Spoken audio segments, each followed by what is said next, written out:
Hi everyone. Anthony Trotano here, the internet's busiest music nerd, and it's time for a review of the new Alex G album, Rocket. This is the latest LP from Philly singer-songwriter and multi-instrumentalist Alex G, continuing his output now for the Domino Records label, a transition he made pretty shortly after some of the albums that he had written and recorded blew up on the Bandcamp platform. And even though his music now has an incredible amount of visibility because of that signing, Alex's tracks still have a really strong lo-fi, DIY, sort of rough around the edges and amateur quality to them, which I like. I think it adds a lot of character to what he does, even if I did think his last record, Beach Music in 2015, was kind of one-dimensional. Even with elements of contemporary folk and indie rock and even noise pop sort of flowing throughout this record. For Alex's next album, I was kind of hoping for something with a bit more versatility to it. I remember wanting more and feeling similarly underwhelmed too when I heard the record from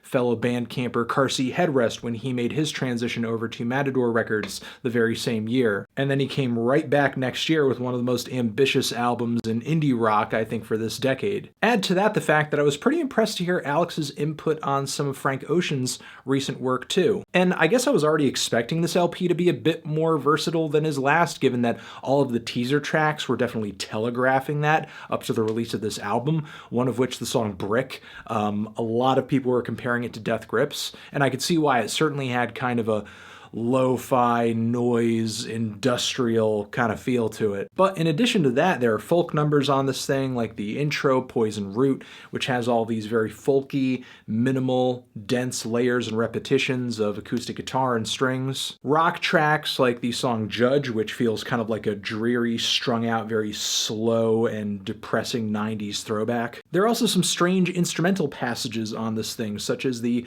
song Horse, which features all these really jittery, strange pianos, very minimal like the track Poison Root, but so much faster, more intense. And there are elements of this cut I really admire, despite the fact that the roaring bass synth is really a huge turnoff for me, but I'm not going to get too deep into that. There's also some eerie and occult psychedelia on the song Witch, which to me sounds like I'm listening to Animal Collective try to write like sacrificial pagan hymnals. And then we have the surprising incorporation of autotune on the track Sports Star, which is one of the weirder and more quirky ballads in the track listing here. I like how much ground Alex covers on this record, but there's not really much to this album outside of a bunch of semi-unpredictable instrumental shifts, most of which honestly sound like they're done purely out of boredom, or maybe just whatever artistic whim hits Alex and just pushes him in whatever direction it does. Which I don't think is inherently a bad thing, but Alex doesn't stick with any one sound long enough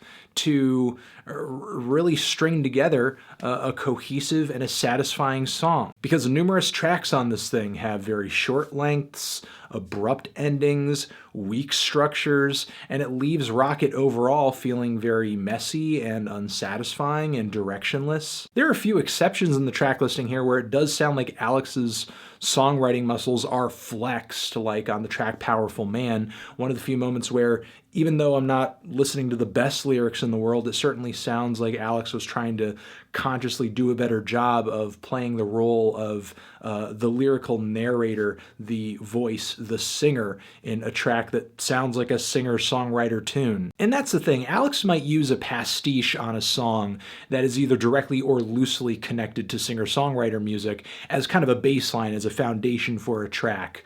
But there's actually very little in his music that lives up to the qualities that one might look for in a singer-songwriter. Because honestly, his tracks are too impersonal, they're too dodgy, there's no strong sense of personality or voice coming out of much of them, which is especially the case for the trio of tracks that ends the album off, only adding to this record's very compilation-like flow, where almost no track reinforces anything any other track is doing. The disjointedness is only enhanced by the interludes, which, you know, a lot of the core tracks on this record feel like interludes themselves, mere motifs. You know, I'm very much open to hearing artists artists expand and experiment with the sounds one might go into a folk song with, or a rock song with, or even a country song with. To me, that's what make artists like Phil Elverum so special, especially in the 2000s when he's dropping records like The Glow Part 2, which in my opinion are so unique and so out there that they still sound ahead of the curve today. But Alex G's instrumental feats, his instrumental experiments on this record,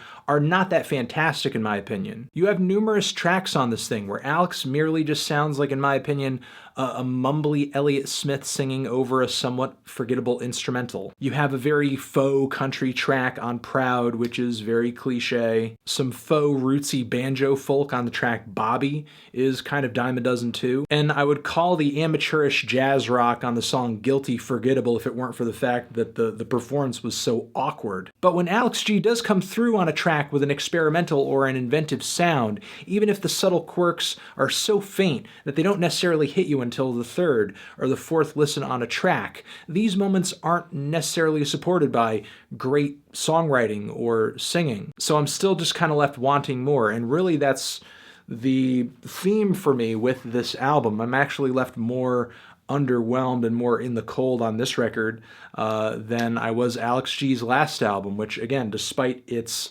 lack of adventure, I guess was a little more consistent and generally enjoyable. This album over here just felt so all over the place, just like aimless noodling, very little of which actually pans out into something significant or something that I'm actually interested in returning to. I'm feeling a strong 4 to a light 5 on this LP. Transition. Have you given this album a listen? Did you love it? Did you hate it? What would you rate it? You're the best, you're the best. What should I review next? Hit the like if you like. Please subscribe.